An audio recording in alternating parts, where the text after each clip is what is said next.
My name is Claire Mitchell. If you walked into my restaurant tonight, you'd probably think I was the luckiest woman alive. The golden light spilling through the glass walls, the smell of roasted garlic and rosemary drifting from the kitchen, the hum of satisfied voices blending with soft jazz. People see me glide between tables in my silk blouse and heels, smiling, calm, composed. And maybe they believe I've always lived this way. But what they don't see is the years I've spent building this empire from the ashes of betrayal. The betrayal came from my own family. I was reviewing tonight's reservations when my phone buzzed on the polished marble counter. The name on the screen almost made me laugh. My father, Richard Mitchell. We hadn't spoken in months. I hesitated before picking it up, brushing an invisible wrinkle on my skirt, my reflection staring back at me from the glass wall. "Claire," he said, his voice careful, like he was walking across eggshells. "Your sister needs you. The restaurant I gave her. She's in over her head. She can't manage without your help. I want you to train her." Train her. The sister who received my restaurant as a gift. The same place I poured my blood, sweat, and sleepless nights into, stripped away in a single signature like I was nothing. I pressed the phone to my ear, forcing my voice to stay steady. My nails tapped against the counter. "Is that what you called to ask me, Dad?" Inside, my heart was burning. I wasn't always the polished woman people see today. Once, I was just a 24-year-old girl with raw hands, a messy ponytail, and an apron that always smelled like onions and basil. Back then, the restaurant was my dream, not my father's, not my sister's, mine. I still remember the first night we opened. The wooden chairs squeaked when people sat down. The paint on the walls hadn't fully dried, and the old neon sign buzzed like it might die any second. But the moment the first customer took a bite of my homemade ravioli and smiled, I felt alive. That little place was more than a restaurant. It was my heart beating outside my chest. I worked double shifts, burned my arms reaching into ovens, cried in the walk-in freezer when orders piled up. But I never quit. And slowly, it worked.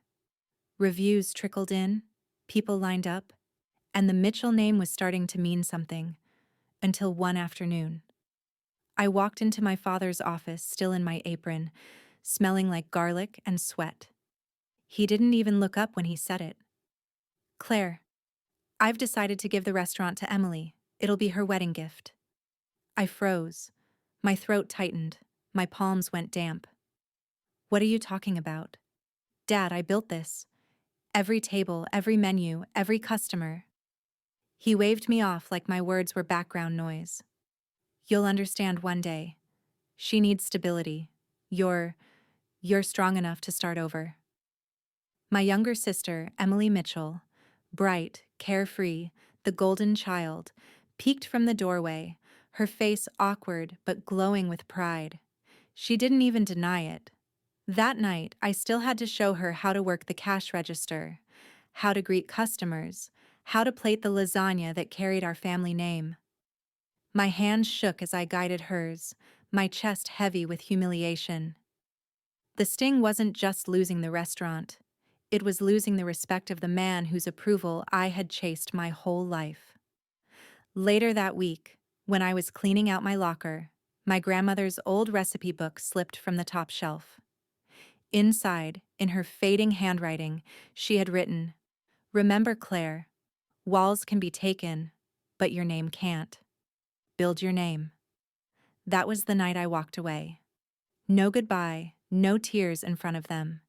Just me, my grandmother's book, and the fire of betrayal burning me forward. Starting over wasn't glamorous. I moved into a tiny studio apartment in downtown Chicago. One room, squeaky radiator, a window that looked out over a brick wall. My kitchen was barely big enough for me to turn around in, but I cooked there anyway. At first, I rented space at a community kitchen, $15 an hour, no guarantees. I lugged my grandmother's recipe book in a worn leather bag, its pages splattered with olive oil and flour, like a relic of who I used to be. There were nights I broke down crying while kneading dough, my tears mixing with the flour. Nights I questioned if my father was right, if maybe Emily deserved the spotlight because I wasn't cut out for it. But every time self-doubt crept in, I remembered the way my grandmother's words curled across those yellowed pages. Build your name. So, I built. I started small. Weekend pop-ups in parking lots, serving pasta out of takeout boxes to strangers who'd never heard of me. I designed flyers myself, taped them to lampposts, posted photos on Instagram that got maybe 10 likes. But then, a spark. One Saturday, a woman named Linda Carter, a retired chef with silver hair and sharp eyes, stopped at my booth. She took one bite of my ricotta gnocchi, set down her fork, and said, "This isn't food.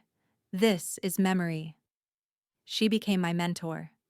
Linda had run kitchens for decades, and she taught me what no book could: how to price dishes, how to negotiate with suppliers, how to hold my head high in a room full of men who thought a woman's place was in front of a stove, not behind the ledger. With her help, I got my first catering gig, then my first investor. Then, a tiny bistro with 12 tables and a handwritten sign in the window. Mitchell's Table. It wasn't fancy, but it was mine. Customers came back, not because of the sign, but because of me. They'd say, "Claire, whatever you put in that sauce, it tastes like home." And slowly, the whispers started. Food bloggers showed up. Critics slipped in, notebooks hidden under napkins. One night, I found my name in the Chicago Tribune. "Claire Mitchell is a rising star. Remember this name." That was the moment I realized my father hadn't destroyed me when he gave Emily the restaurant. He had freed me. Over the next 5 years, I expanded. The bistro became 2, then 3. Then came the flagship restaurant, a sleek, glass-walled space in the heart of the city, glowing with chandeliers and filled with the aroma of truffle and rosemary. And through it all, I stayed silent with my family. I posted modest updates on Facebook. Nothing more. They assumed I was still struggling somewhere, and I let them. I didn't need their applause. My success was mine to savor, quietly, fiercely, on my own terms. Until the night my father called, asking me to train the sister who had once stood by as my dream was taken. And I knew the moment of truth was coming. The night my family walked into my flagship restaurant, I almost didn't recognize them. My father, Richard, was slower now, his once commanding shoulders hunched with age. My sister, Emily, clutched her designer purse like it might save her from drowning. Her husband trailed behind, trying not to look impressed as his eyes darted around the glowing chandeliers, the marble bar, the wall of signed photographs from celebrities who had eaten here. They didn't know. Not yet. I let the hostess seat them at a prime corner table, right where they could see everything.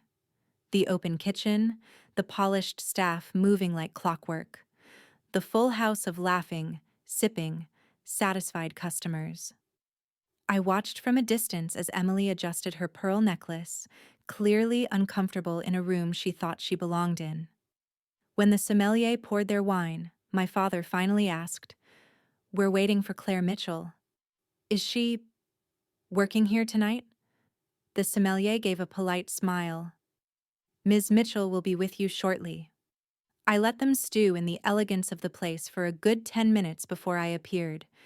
Heels clicking against the floor, head high, silk blouse catching the soft glow of the lights.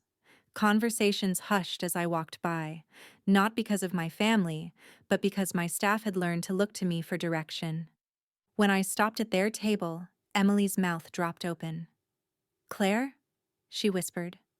I smiled, calm and deliberate, the kind of smile you practice when you've waited years for this moment. "Welcome to my restaurant." My father's face paled. He set down his glass with a shaky hand. Your restaurant? I gestured around us. All of it. Every wall, every plate, every soul in this room is here because of me. The one you thought was strong enough to start over. And I did. Emily shifted in her chair, her fingers tightening around the stem of her wine glass. But you never told us? Why would I? I cut her off gently. When you inherit something, you never learn what it costs. But when you build it yourself? I leaned closer, lowering my voice so only our table could hear. You never forget the price. Silence stretched. My father looked around the room again, his lips parted, searching for something to say. How? He finally croaked. How did you do all this?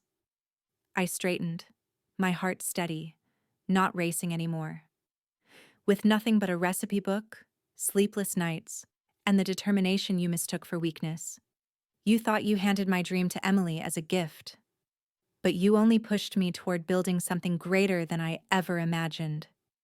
The waiter appeared, setting down a plate of my grandmother's signature lasagna, the recipe she'd left me. The same lasagna I used to serve in the restaurant my father gave away. Richard stared at it, then at me. His eyes glistened with something I never thought I'd see. Shame. Emily, on the other hand, looked almost panicked. So what does this mean? You're not coming back? You're not going to help me? I let the question hang in the air, tasting the silence the way a sommelier savors wine. Finally, I said, that depends. The weight of the moment pressed down on all of us.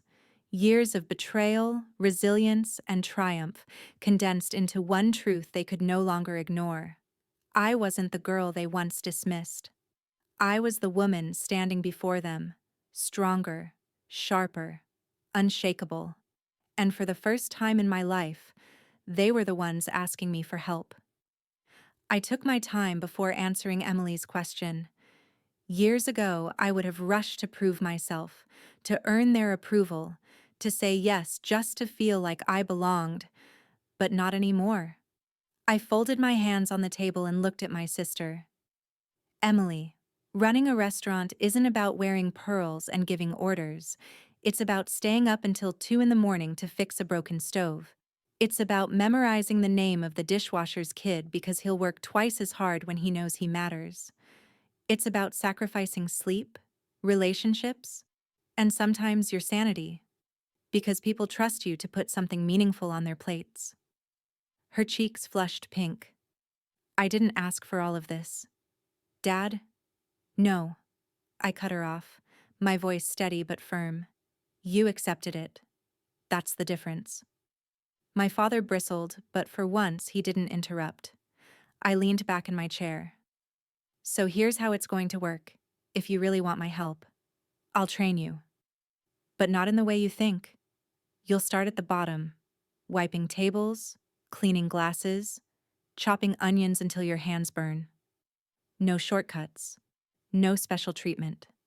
If you want the title of owner, you'll earn it. Emily blinked, stunned. You can't be serious. I'm dead serious, I said softly. Because until you understand what it means to serve, you'll never know what it means to lead. Her husband shifted uncomfortably, but said nothing. Then I turned to my father. His eyes were on me, a mix of regret and stubborn pride. And you, I said. If you want me in Emily's corner, you'll have to acknowledge what you did. You didn't just give away a restaurant. You dismissed me. You told me I'd understand one day. Well, this is that day. Do you understand now? His jaw tightened. For a long moment, I thought he'd storm out, refuse to bend. But then, slowly, his shoulders sagged. He nodded once, almost imperceptibly. I was wrong, he muttered, the words tasting bitter on his tongue. I thought I was protecting you, but I see now. I underestimated you. It wasn't an apology, not fully, but it was a crack in the wall he'd built between us. I took a sip of water, letting his admission settle. Good, because the last condition is this. From now on, no more secrets, no more dismissals. If you want me to be part of this family again, it has to be built on respect. Not gifts, not favoritism. Respect. The table fell quiet. Emily's eyes were glassy now, her pride warring with fear. My father stared at the lasagna, like the answers might rise out of the steam. For once, I didn't rush to fill the silence. I let them sit with the weight of it. Finally, Emily whispered, "If I do this, if I really try, will you stand by me?" I looked at her, my little sister, the girl who once stood in a doorway glowing with pride while I was stripped of my dream. And for the first time, I saw not a rival, but a woman who might finally learn to stand on her own 2 feet. "I'll stand by you," I said, my voice calm, unwavering. "But only if you stand up for yourself first." The weeks that followed were strange. Emily showed up to my restaurant every morning, her hair pulled back. No pearls, no perfume. At first, she groaned about every task. She complained when the onions made her cry, when the dishwasher broke down, when her feet ached after a 12-hour shift. But little by little, I saw something change. Her hands grew steadier with the knife. She stopped whining and started listening. The first night she carried a tray of steaming plates without spilling a drop, she glanced at me with a small, proud smile. The kind I used to give Dad years ago. And my father? He came often, too. But instead of striding in like he owned the place, he sat quietly at the corner table watching. Sometimes he'd nod at me when our eyes met, a silent acknowledgement I had waited my whole life to see. Other times, he simply ate in silence, humbled by the realization that strength doesn't always look the way he thought it should. One evening, after closing, I pulled out my grandmother's recipe book from my office drawer. Its pages were more worn now, its corners bent, the ink faded. I flipped to the note she'd written me all those years ago. "Remember, Claire, walls can be taken, but your name can't. Build your name." I traced the letters with my fingertip, my throat tightening. She had been right. They could take my first restaurant. They could take my pride. But they could never take me. That night, I left the book on Emily's station in the kitchen. She found it the next morning and looked at me with wide, tearful eyes. I didn't say anything. I didn't need to. She understood. As for me, I was no longer the girl desperate for approval. I was the woman who had built her empire brick by brick, scar by scar, recipe by recipe. And when I finally stood in front of the mirror that evening, tying my apron over my silk blouse, I smiled. Not the smile of someone who needed validation, but of someone who had found peace in her own skin. Because in the end, the restaurant was never the real gift. I was.